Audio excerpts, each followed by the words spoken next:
Earth. The Earth is the third planet from the Sun, and it has a unique characteristics that no other planet we know has. It's the only one that has life on it, life of all types, plants and animals.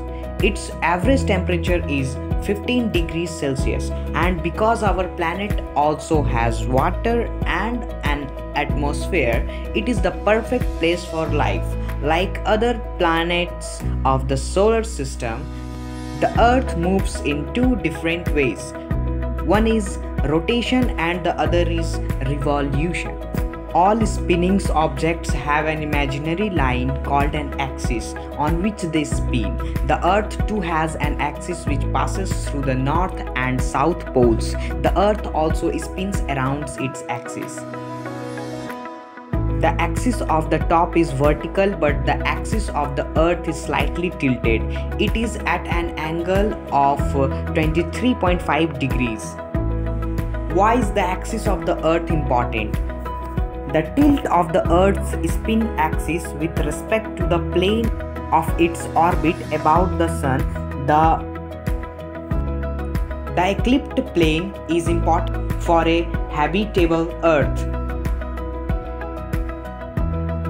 The spinning of the Earth around its axis is called rotation. The rotation of the Earth always takes place in the same direction from west to east.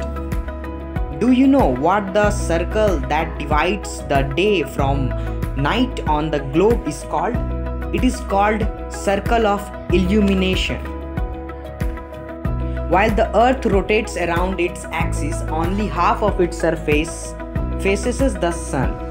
The portion that faces the Sun receives light and experiences day, and the portion in darkness experiences night. As the Earth moves from west to east, the dark half gradually faces the Sun. This movement produces dawn and dusk, the periods of diffuse light between day and night. The other word for dusk is also called twilight. The Earth moves around the Sun in a fixed elliptical path. The path is called its orbit. The Earth moves in its orbit at a speed of 30 kilometers per second. What is the difference between the Earth's rotation and revolution? The spinning of the Earth on its axis is called rotation, while the movement of the Earth around the Sun is called revolution.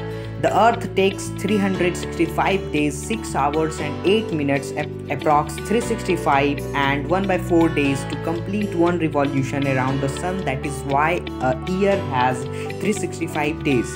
The remaining 1/4 days are added to the years after every 4 years. The years with 366 days is called a leap year.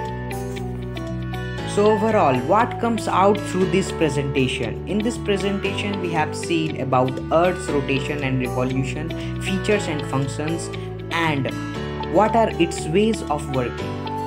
Hope you enjoyed it. Thank you.